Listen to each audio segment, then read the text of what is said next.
Hi everyone, I'm Tracy and I'm here with Shane, and we are going to be presenting a video going over the damage seen after the very large, widespread Chilean fire that took out two towns. So, topics we will be going over the blue items as well as some red items that were left behind. We'll also go into this conference that was held 3 weeks before the event about the development of a smart grid. And also, we'll be showing melted glass, melted metal, and similarities between what we see in Chile versus what we saw after the fire in Maui. So before we get started, this is a premiere. So thank you guys if you're here for the chat. If you have questions, please leave them in the chat and we will do our best to answer them. And if you would like to support the channel, you can also send a super chat and that helps keep the channel going. And if you're not subscribed yet, please do that. And if you have subscribed, if you can check to see if you're still subscribed, that would really help because I've been losing a lot of subscribers, and so I'd really appreciate it if you guys check that. So with that, I'll let Shane start the presentation. All right. Hello, everyone. So we have found a lot of similarities between the fire in Chile and the fire in Maui. And so we're just going to go ahead and get right into it because we have a lot of photos to show.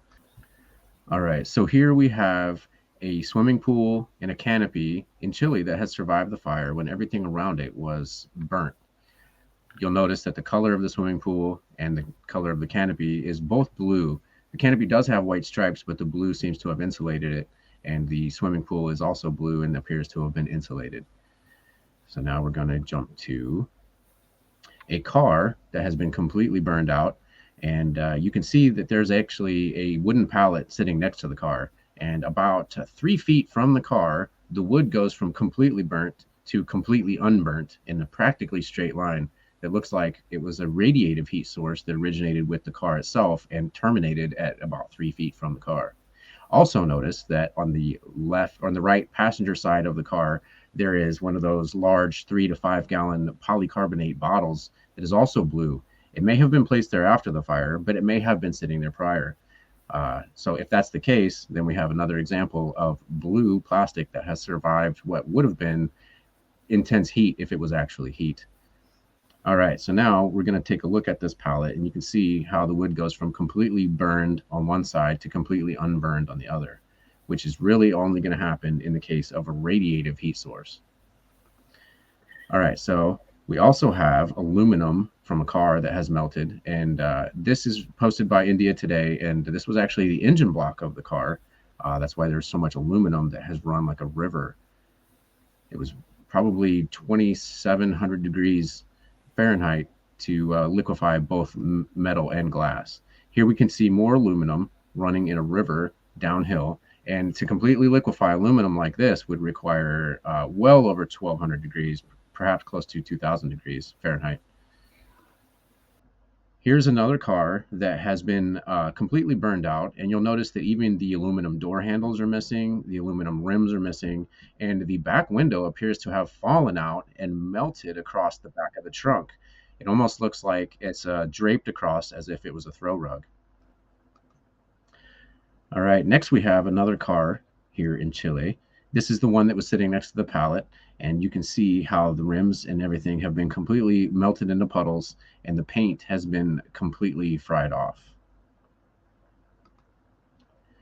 Here is a truck in Chile that appears to have been parked on top of one of the rims. Now, I don't know if this is the rim from the truck itself or if this is another rim, but it appears that this rim was present in that position during the fire, if not beforehand. But this possibly happened during the fire. And I saw a lot of cars like this in Maui where they were lifted up on the front or back end. And then when they came back down, sometimes they were resting on their own engine block or on their own axles, or in this case, on its own rim. All right, here we have more cars in Chile that have been completely destroyed along the road here. And you can also see that the footprint of the buildings appears to be more white and gray rather than a black, sooty carbon-based ash. Here's another angle of a street in Chile where you can see that all of the cars have pretty much had their paint color removed, except for maybe with the one red car in the lower left. There's also in the center right, there is a blue swimming pool that has survived. And most of the other structures have been reduced to a white or gray ash. There are a few structures that appear to have survived completely intact, and those were probably made mostly of wood with very few metals. So now, in the case of metals, we can see that this is a steel frame that was part of a building. Now, the flammable materials have burned completely away, and the steel itself is even melted and warped. This would require between 2 and 3,000 degrees. Here we also have some steel handrails that have been warped, and they've drooped in the center. This would take almost 2 to 3,000 degrees Fahrenheit, depending on the composition of the alloy. If this is a almost pure steel, then we're talking 3,000 degrees. If this is a steel alloy, then it could be 2,000 plus. All right, so here's the footprint that you see of the white and gray ash. The houses were completely leveled into their own footprint with very few black ashes. And you can also see the only colors that appear to have survived were red, green, and blue, which is very similar to Maui. And it's also very similar to the tattoo removal clinic, which also has trouble removing red, blue, and green colors, especially blue, because of the wavelength of the lasers that are used. So often in tattoo removal, it requires a second laser to remove the other colors. I'll go into more of that on my next due video. All right, so here we have another angle of some of the blue and the red and the green. Now, some of these are tents and tarps that were actually placed afterwards for shelter because they lost their homes. But you can see some of the roofs that have survived were also greenish blue, and the walls were red in color. Okay, here is a photo of a blue house that has survived in the middle of complete devastation. When you look all around, all you see is gray and white with blue in the center. Okay, so now here's another view of a street in Chile. On the right, you can see a blue swimming pool that appears completely intact. And on the left, you can see another blue swimming pool that appears completely intact. There are a handful of cars of the red color that seem to have survived, although it's unclear whether these were there prior to the fire or they were driven there afterwards. It's most likely that at least one of these cars was present there during the fire. All right, so here's another angle of these cars in Chile where the aluminum has run into a river.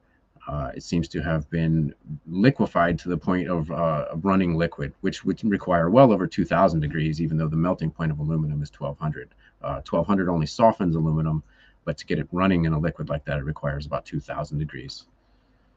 Okay, so here's a photo that is from a video that we will show also part of later. You can see that there are edges that are on fire. So there's a garage on the left, and the ground or the concrete sidewalk in front of it appears to be on fire all along its edge. And then the house in the center, the very peak of the house along the center, appears to be on fire all along the top edge. And then you can see in the other structures as well that they appear to be burning mostly from their edges along their surfaces. Here's another angle of the same thing where you can see the front sidewalk of the garage appears to be burning along its entire edge, and the peak of the house next door is burning more than anything else on the house is. Okay, so here we have some trees in Chile that have burned, but what's really unusual is when you look at this tree at the front right, you can see what looks like a layer of plasma that's about an inch or two thick that is enveloping the bark layer of the tree. It appears that some sort of plasma has either climbed the tree or made its way down the tree along the outside edge of the tree, mostly illuminating the bark layer. Here we have another home that has been leveled into a gray ash footprint. Most of the roofs are missing, and the walls were mostly brick and stucco, which survived. However, anything that was attached to metal appears to have been completely dustified. All right, here's another view of the aerial view of just the utter destruction of the whole neighborhoods in Chile, where almost every single home, minus a handful, were reduced into their footprint of white and gray ash. Here's another view of the white and gray ash, and there are several miles, perhaps 50 miles of devastation that looks very similar to this. The fire was 50 miles wide, and it actually encompassed both towns of Valparaiso, Chile, and Vina Del Mar, which were both almost completely destroyed.